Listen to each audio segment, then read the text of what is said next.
जी, दिल्ली से। राधे राधे। महाराज जी, आपके चरणों में कोटि-कोटि प्रणाम। राधा वल्लभ श्री हरिवंश।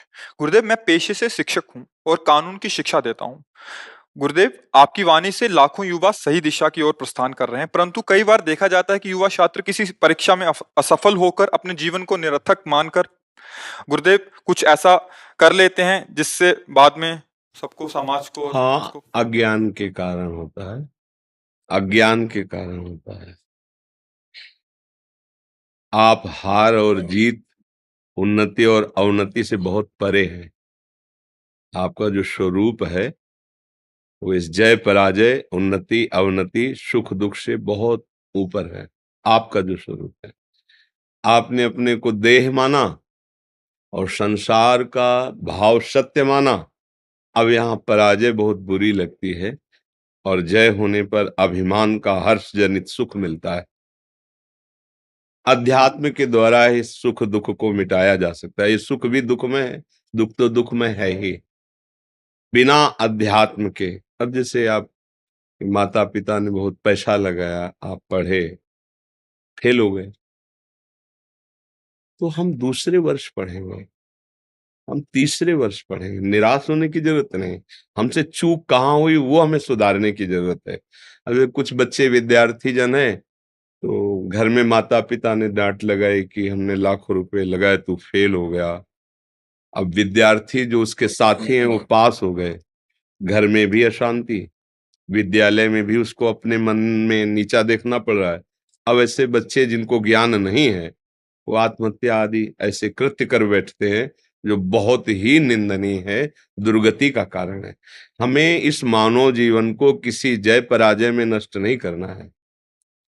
भगवान के हम मनुष्य हैं, हम परमानंद की प्राप्ति के लिए मनुष्य जन्म प्राप्त किए हैं, साधन धाम मोक्ष कर द्वारा।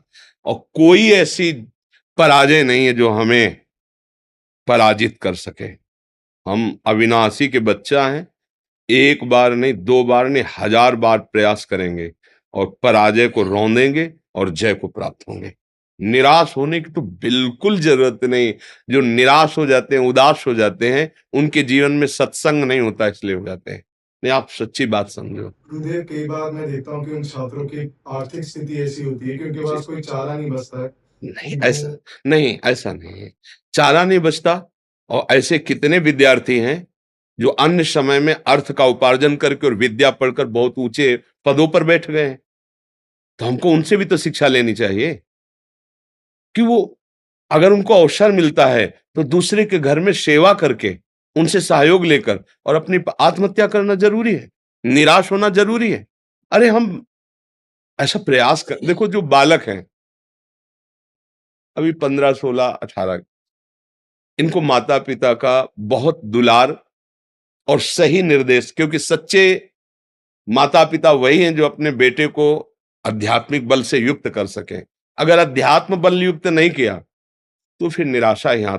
अब जैसे आप लोग हैं, आप लोग बुद्धि के द्वारा समझ सकते हैं, अब बच्चे नहीं हैं। अगर हमें 6 घंटे अच्छे से पढ़ाई करने को मिल जाए तो बहुत उन्नति करेंगे। तो शेष जो हमारे पास बचते हैं, 6 घंटे सो लेते हैं, फिर हम कोई काम ढूंढते हैं, भले हमें फावड़ा चलाना पड़े 2 3 घंटे 4 घंटे, और उससे हम पैसा उपार्जन करते हैं। हम अपनी उन्नति के लिए, और निराश होने की जरूरत नहीं। हम कोई व्यापार कर लेते हैं, कोई साइड में ऐसा कर ले, लेकिन निराश हो जाना, शरीर नष्ट कर देना, क्या इससे आपको मिलेगा क्या? मान लो आपने शरीर नष्ट किया और अपराध बन गया, भगवान ने तुम्हें परम पद प्राप्ति के लिए मनुष्य जन्म दिया, उसको तुमने नष्ट कर दिया। पूर्व के कर्म दुख देने वाले हैं ही, ये नया कर्म और बन गया, अब मुक्ति तो हुई नहीं ना, तो फिर किसी शरीर में तुम भेज दिए जाओगे। ये जेल है शरीर, आप क्या इससे मुक्त होना है। अच्छा, इसमें तो बुद्धि है। अब जैसे पशु हैं, पक्षी हैं, ऐसी कितनी योनियां हैं, नाली के कीड़े बने रेंग रहे हो, तो मरने के बाद क्या हमको परम पद मिल जाएगा क्या? अरे हमको वो उपाय करना है जिससे इस लोक और परलोक में हम सुख प्राप्त करें। आप निश्चित समझो आप सब कुछ कर सकते हो।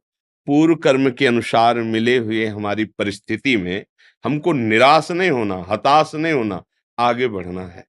कई हमने विद्यार्थियों के जीवन में देखा है कि विद्या अध्ययन और भारी असुविधा, भारी मेहनत अपने पिता के साथ करके, सहयोग करके फिर ऊंचे-ऊंचे पदों में गए, वो भी देखा हमने कि गरीब घर का लड़का बहुत ऊंचे पद में गया। तो ऐसे हम एक दूसरे को उत्साहवर्धन करें, ऐसे हम भगवान का भरोसा दिलाएं, अध्यात्म का बल उनके अंदर जागृत करें। क्या नहीं हो सकता? हम कहते हैं क्या नहीं हो सकता? जब भगवान मनुष्य रूप में आए हैं, तो मनुष्य भगवान रूप में हो सकता है, क्योंकि रास्ता बन गया ना। जब नारायण नर हुआ, तो नर नारायण बन, जब नारायण बन सकते तो और फिर क्या रह गया? गीध देह तज धरि हरि रूपा, वो भगवत स्वरूप हो गया ना गीत। तो हम ऐसे कर्म करें कि श्लोक में भी मंगल हो, परलोक में भी मंगल हो। पूर्व हमारे जो कर्म हमें परास्त कर रहे हैं, वो हमें परास्त ना कर पाए, उसके लिए नाम जप जरूरी है। नाम जप करो, कोई नशा मत करो, गंदे लोगों का संग मत करो। और जैसे आप सत्संग कर रहे हो, जो सत्संग में नहीं पहुंच पा रहे हैं, ना कभी आ सकते हैं, तो आपको जो मिला है आप उसे दीजिए। गुरुदेव, मैं यही करता हूँ, अपनी जो भी शिक्षा उन्हें देता हूँ उस समय पे, जी तो आपकी वाणी का जो सार होता है उन तक जी, पहुंचाने का प्रयास करता ये बहुत बड़ा भगवान की प्रसन्नता का भी हेतु होता है। अगर एक बच्चा धैर्यवान बन गया, एक नशा छोड़ दिया, तो हमारा मनुष्य जन्म लेना सार्थक हो गया। एक का मंगल कर दे हम, तो जरूरी नहीं कोई यहाँ आवे, यहाँ की बात पकड़ो और 10 को और फैलाओ, जिससे उनका जीवन सुखमय हो, जीवन नशा रहित हो, व्यभिचार रहित हो, निराशा रहित हो। अरे आप समझ नहीं पा रहे, भोजन भी ना हो, कोई व्यवस्था भी न हो, और मन आनंदित है, तो कोई फर्क नहीं पड़ता। और सब कुछ है, जितना वैभव कहा जाता है, और मन अशांत है तो कुछ नहीं मिला। और मन सदैव अशांत रहेगा जब तक भजन नहीं करोगे। तब लग जीवन कुशल को, क्या सपने हो मन विश्राम, जब लग भजत न राम को, शोक धाम तज। मन में हमारे आनंद तभी आएगा जब हम भगवान से जुड़ेंगे। तब लग कुशल न जीव, सपने हो मन विश्राम, जब लग भजत न राम। नाम नहीं जब करोगे तो अब जैसे लोग हैं, क्या भगवान, जब हम उनसे कहते हैं आप संयम से रहो, भगवान ने बनाया है, किसके लिए बनाया है? हमारे लिए ही तो बनाया है, हम भोगेंगे। भगवान ने क्यों बनाया है? भैया और कुछ भी बना है, असाध्य रोग बने, जेल बना है, नरक बना है, तो उसके लिए भी तैयार रहना। जब दुख आता है तब रोते हो, और अभी तुम्हारे प्रमाद स्थिति में गए, तो भगवान ने बनाया तो और कुछ भी बनाया है, उसको भी तो ध्यान करो। वो तुम्हारे आंख मूंदने से नहीं हट जाएगा, इसका फल मिलेगा। इसीलिए जो संत जन कहते हैं, शास्त्र कहते हैं, उस बात को मान लो। अभी भले समझ में ना आवे, मान लो, तुम महान बन जाओगे, आनंद युक्त हो जाओगे, हर समस्या से लड़ने लायक बन जाओगे। संतों के संग से यही थोड़ी कि आप बाबा जी बन जाओ, नहीं, ऐसा नहीं। आप एक अच्छे गृहस्थ बन सकते हैं, आप एक अच्छे समाज सुधारक आप एक अच्छे हमारे समाज के सेवक बन सकते हैं। बड़े बड़े पद क्या है? हमारी समाज की तो सेवा के लिए हैं।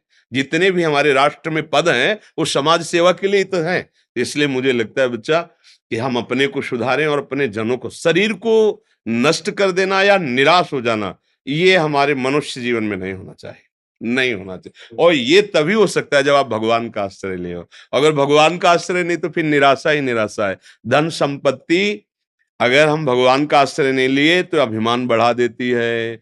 अभिमान का स्वरूप होता है नष्ट हो जाना। वो मदिरा पिएगा, व्यभिचार करेगा, जुआ खेलेगा और अपमान करेगा, और इसका परिणाम आएगा कि फ्यूज हो जाएगा। जैसे बल्ब बहुत जला ना अपनी सीमा से अधिक, तो फ्यूज हो जाएगा। 0 वाट का है, उसमें 11,000 वाट ऐसे हो जाए ना, ऐसे ही है। हमें बहुत धैर्यपूर्वक चलना है, निराश नहीं होना। आज हमारे भोजन नहीं है ठीक से खाने का, हम प्रयास करेंगे, हम धर्म पूर्वक चलेंगे, तो एक दिन ऐसा हो जाएगा कि आप भंडारा करने वाले बन जाओगे। पक्का समझो, पक्का, ये हमारी बात पक्की समझ लो। हमारा मालिक एक एक सेकंड आपको देख रहा है, और वो आपके सच्चे मार्ग पर चलने का हिसाब ऐसा देगा कि निहाल हो जाओगे। वो कैसे देता है? वो सृष्टि कैसे बने? किसी इंजीनियर ने बनाया क्या भगवान की बात को? भगवान ने सलाह ली कि इंजीनियर साहब हमको मृत्युलोक कैसा बनाना है, स्वर्गलोक कैसा? कुछ नहीं, किसी कारीगर की जरूरत नहीं, किसी इंजीनियर की, किसी बिल्डर की जरूरत, कोई सामग्री की जरूरत नहीं। हो गया, एक पलक झपकते अनंत ब्रह्मांडों का जिसने सृजन कर दिया, उस स्वामी को हम अपना मालिक मानते हैं। वो हमारे लिए क्या नहीं कर देगा? पर भरोसा भगवान का जल्दी नहीं हो पाता। इसीलिए मुझे लगता है बच्चा, कि हम सबको, आप पूर्वजों की बात पढ़ के देखो, जो सबको गुरुकुल में रखा जाता था, चाहे राजकुमार हो, चाहे एक साधारण गृहस्थ का बच्चा हो, एक सीमा में सबको बैठाल के गुरुजन उपदेश करते थे। क्यों रखा जाता था? राजकुमार है, घर आके पढ़ा जाओ, चक्रवर्ती सम्राट का लड़का है। यहां तक कि भगवान भी गए, चाहे राम जी हो और चाहे कृष्ण जी हो। संदीपनी जी के आश्रम में हाँ भगवान कृष्णचंद्र जी और योग वासिष्ठ का उपदेश करने वाले भगवान श्री राम जी को श्री वशिष्ठ जी के गृह में बार बार, और विश्वामित्र जी के द्वारा कई शिक्षाएं दीक्षाएं भगवान ने प्राप्त। तो भगवान को क्या प्राप्त करना यार? जाकी श्वास वेद श्रुति चारी, सो हरि पढ़े ये अचरज भारी। जिनके श्वासों से वेदों का प्रादुर्भाव, उनको पढ़ना है क्या? पर जब भगवान ने मनुष्य रूप में अवतार लिया तो गुरुकुल का सेवन किया। वहीं तो सुदामा जी से मित्रता हुई थी। एक इतने गरीब और एक भगवान द्वारिकाधीश स्वयं, दोनों मित्र बनकर रहे। क्यों ऐसा होता था? क्योंकि उनके अध्यात्म की जागृति होती थी। आज छोटे छोटे बच्चों को मोबाइल ने, कुसंग ने, जिन बच्चों को अभी बिल्कुल उस विषय से अनभिज्ञ होना चाहिए, उन विषयों के वो ज्ञाता है। आश्चर्य होता है कि इतने छोटे बच्चे को इतनी विषय संबंधी ज्ञान कैसे हुआ? तो वो कुसंग है मोबाइल का। मुझे ऐसा लगता है कि अपने बच्चों को, अपने भाइयों को, अपने समाज को यदि सुखी करना है तो गंदे विचार, गंदे आचरण, गंदा चिंतन, गंदा भोजन, इससे बचाना होगा। अगर नहीं बचा पाए तो फिर नहीं समझ में आएगा, फिर तो गिरना ही गिरना पड़ेगा। बिल्कुल ऐसा बच्चा हमने देखा जो 13 वर्ष का है, खड़े होने में चक्कर आता है, दिन में 8-10 बार वीरपात करता है और उसका स्वभाव बन गया है। अब कैसे सुधार? 13 वर्ष का बच्चा। अब ये सबको लगेगा कि ये क्या, लेकिन हम इसीलिए इस बात को कहते हैं कि अपने बच्चों को, अपने भाइयों को, अपने समाज को यदि आप इस दोष से मुक्त नहीं कर पाए तो ये जान ही नहीं पाएंगे कि मनुष्य जीवन होता क्या है। छोटे छोटे बच्चे हैं, उनके आचरण भ्रष्ट होते चले जा रहे हैं। अभी यौवन का उन्मेष हो रहा है, वो मदिरा पीने लगे हैं, वो व्यभिचार करने लगे हैं, वो गंदी बातों के ज्ञाता बन रहे हैं। बोलो, जो जीवन संयम के लिए कई बार उदाहरण दिया, जैसे किसान की गेहूं की फसल है, उसे गलेथ कहते हैं जब बाली आने को होती है, आप उसे काट लो, एक भी दाना नहीं मिलेगा, और वही रुक जा 2 महीने और इसके बाद काट लो तो बोले 80 मन हुआ, 60 मन हुआ। ऐसे ही जो हमारे सिद्धांतों में है 25 वर्ष रखा गया, हम कह रहे 20 वर्ष तक ब्रह्मचर्य रहिए, वीरपात मत कीजिए, फिर आप गृहस्थी में जाइए, 20-30 वर्ष गृहस्थ धर्म में रहिए, तो फिर आप ब्रह्मचारी ही माने जाएंगे, क्योंकि वो फसल तैयार हो चुकी है ना। जो फसल परिपक्व हो गई उसमें 40 मन 50 मन अन्न हुआ और वही 2 महीने पहले काट लो तो भूस भी सही नहीं हो पाएगा, दाना की तो बात जाने दो। ये नई अवस्था ब्रह्मचर्य के लिए होती है। ब्रह्मचर्य से रह के, व्यसन रहित रह के, धर्म की शिक्षा, समाज सेवा की शिक्षा। अब हमारे मानसिकता में केवल स्वसुख वांछा बढ़ती जा रही। स्वसुख वांछा का मतलब, ये शास्त्रीय शब्द है कि केवल मुझे सुख और सम्मान मिले। वो कैसे मिले?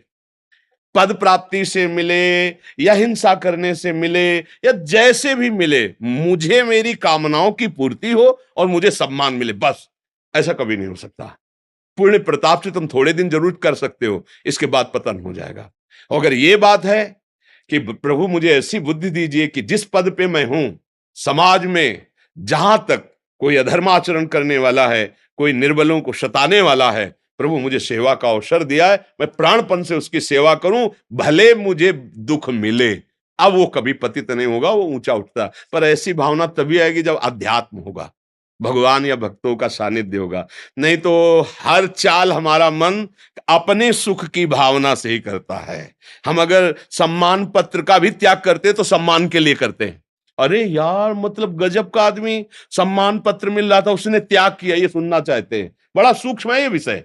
अगर हम अध्यात्म को समझ जाए तो कभी दुखी ही नहीं हो सकते। पर बड़ी कृपा ठाकुर जी की है और आप सबकी हम पे है कि आज कलयुग में ऐसे अवसर में आप जवान भाई हमारी बात सुन रहे हैं, हमारी बात मान रहे हैं। हम धन्यवाद करते हैं और ऋणी हैं आपके कि आप हमारी बात मान रहे हो। गुरुदेव, हम तो तिनके मात्र हैं, वो तो आपकी कृपा की हवा है जो नहीं बच्चा, बहुत बहुत जरूरी है, बहुत जरूरी है। आज हमारे नौजवान ऐसे हो जा रहे हैं कि बगल में अत्याचार हो रहा है और वो मुस्कुरा के निकल जा रहे हैं। कृपा करेंगे तो वीडियो बना करके वायरल कर देंगे, लेकिन बचाएंगे नहीं। आज का हमारा नौजवान कैसा हो रहा है कि अगर किसी का एक्सीडेंट हुआ, वो तड़प रहा है, तो वो अगर कृपा करेंगे थोड़ी देर रुकने की तो वीडियो बना के वायरल कर देंगे, बकाया वो उसकी सेवा करने में। या किसी को कोई सता रहा है या किसी के साथ कोई अत्याचार कर रहा है, तो ये नहीं कि यार हमारे शरीर में भगवान ने बल दिया है, हम प्राण भले त्याग दें लेकिन इसका अहित नहीं होने। ये बात उसी के हृदय में आती है जो अध्यात्म का जो भगवान के मार्ग का, फिर मनुष्य जीवन के यार मतलब क्या रहा। इसलिए बहुत सावधान, भगवान कृपा करें, हम सबकी बुद्धि शुद्ध रहे, हम धर्म से चलें, पवित्र आहार करें और अपने देश की सेवा करें। हम घर के बूढ़े माता पिता की सेवा नहीं कर पा रहे तो देश की सेवा क्या करेंगे। वही वो वृद्ध माता पिता को जरूरत है आज हमारी, हम उनकी सेवा नहीं कर पा रहे, उनको ठुकरा रहे हैं, उनको अनाथालय भेज रहे हैं। तो ये हमारी नौजवानों की पद्धति। बोले वो पोजीशन खराब होती है। हाँ, तुम जो आज जब तुम्हारी बात वो दिखाई जाती है, अगर वीडियो बना के, पिता कैसे तुम्हारी कामनाओं की पूर्ति के लिए मेहनत पसीना करके आज जब तुम पढ़ लिख कर बने, तो तुम उन्हीं माता पिता को अनाथालय में भेज रहे हो, वृद्धाश्रम भेज रहे हो। तो ये नहीं। देखो, जैसे हम बाल्यावस्था में थे, मुझे जरूरत पैसे की नहीं, व्यवस्था की नहीं, माँ की जरूरत थी, पिता की। ऐसे ही माता पिता को तुम्हारी जरूरत है, व्यवस्था की नहीं, पैसे की नहीं। जब तुम प्यार से झुककर उनके पैर छूओगे और प्यार से, क्या आपको क्या कोई दुख तो नहीं है कोई, तो उनको यही लगे मेरा भारी दुख को सह लेंगे।